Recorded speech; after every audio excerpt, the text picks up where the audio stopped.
Elliot Grayson, a billionaire used to controlling everything, never thought his life would depend on a stranger. Lying on a deserted road, his leg swelling from a venomous snakebite, Elliot's phone had no signal and his vision blurred. Just as he was about to lose hope, faint footsteps broke the silence. Out of the shadows came a thin boy in tattered clothes. "Don't move," he said firmly. "I'll help you." Who was this boy, and why would he risk everything to help a stranger? Minutes later, a Maybach's headlights pierced the darkness. What followed would change both their lives forever. Miles Jackson had lived on the streets for as long as he could remember. At just 14, he knew the city's alleyways and abandoned buildings like the back of his hand. Life was a constant struggle, but Miles had a heart full of hope and determination. Every day he looked for odd jobs, collected scraps, and shared whatever little he had with others who were struggling. Despite being surrounded by hardship, he carried a quiet strength within him, refusing to let his circumstances define him.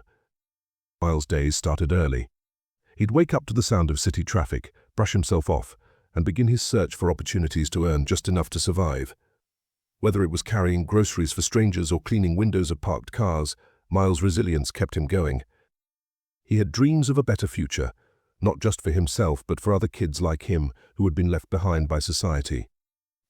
His mother's words echoed in his heart, "If you can help, you should help." It was this simple belief that guided his actions every day. Meanwhile, Elliot Grayson lived a completely different life. A billionaire with countless investments, Elliot was a man who had everything money could buy. But despite his wealth, Elliot's life felt hollow. He worked long hours, rarely spoke to anyone outside of business meetings, and had no close friends or family to confide in. Each day blurred into the next, consumed by deadlines, contracts, and numbers. Success had brought him riches, but it had also left him isolated. One day, after a particularly stressful meeting, Elliot decided to take a drive into the countryside, hoping the peace and quiet would help him clear his mind. The drive started serene. Golden fields stretched on either side of the narrow road, and the crisp air was a welcome change from the city's chaos. For the first time in months, Elliot felt himself relax. But as he stepped out of his car to admire the view, everything changed in an instant. A sharp pain shot through his ankle. Looking down, he saw a small brown snake slithering away.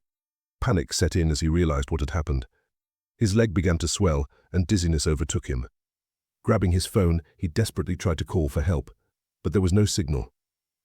With every passing second, the venom seemed to spread faster. Elliot staggered back toward his car but collapsed halfway, unable to go any further. "Help."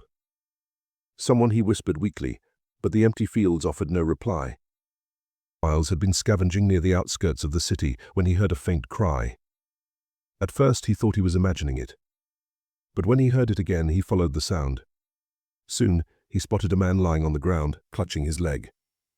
Miles hesitated for a moment, his instincts telling him to be cautious, but the desperation in the man's voice drove him forward.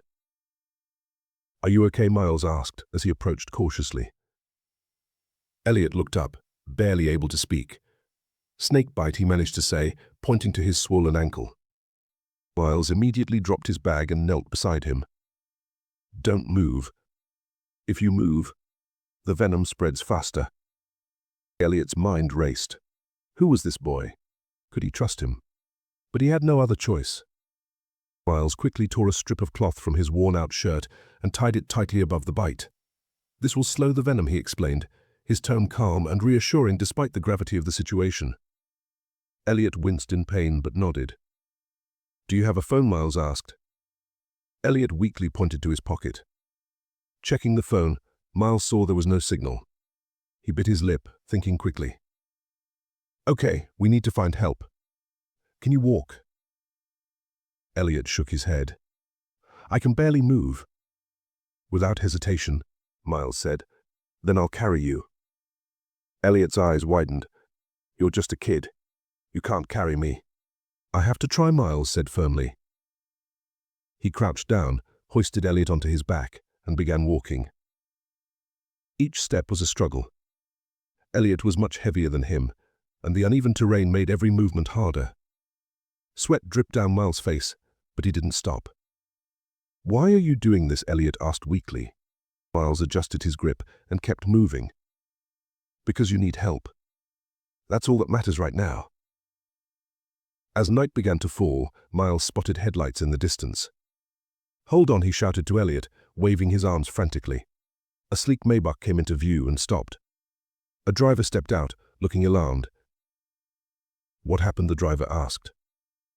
"He's been bitten by a snake," Miles said. "We need to get into a hospital now." The driver nodded and helped Miles get Elliot into the car.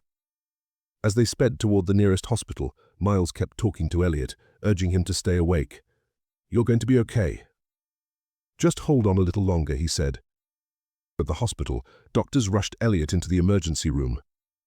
Miles paced the waiting area, his heart pounding. He had done everything he could, but now it was out of his hands. He sat down, his hands trembling from both exhaustion and worry, replaying the events in his mind. After what felt like hours, a doctor came out and approached Miles. "He's stable," the doctor said. "You got him here just in time. If you hadn't acted so quickly, he might not have made it." Relief washed over Miles, but he shook his head. "I'm just glad he's okay." When Elliot woke up, he immediately asked about the boy who had saved him. The driver told him about Miles and his incredible effort to carry him to safety. Elliot insisted on meeting Miles, who was still sitting in the waiting room. "You saved my life," Elliot said when he saw Miles. "Thank you doesn't even begin to cover it. Please, let me help you." "What do you need?" "Money. A place to stay."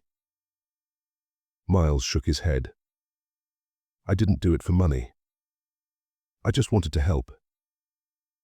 Elliot was stunned. "There must be something I can do for you." After a moment, Miles said, "I've always dreamed of helping kids like me, kids who don't have homes or families. Maybe you could help me with that." Elliot smiled. "Consider it done." Over the next few months, Elliot worked with Miles to set up a shelter for homeless kids, providing them with food, education, and a safe place to stay. Miles' dream became a reality, and Elliot found a new purpose in life. This story is a powerful reminder that even the smallest acts of kindness can create monumental change. Miles' selflessness not only saved Elliot's life, but also transformed his own future. If this story inspired you, please like the video and subscribe to our channel for more heartwarming stories. Share this video with someone who needs a little hope today. Together we can spread kindness and make the world a better place. Stay tuned for more incredible stories. See you next time.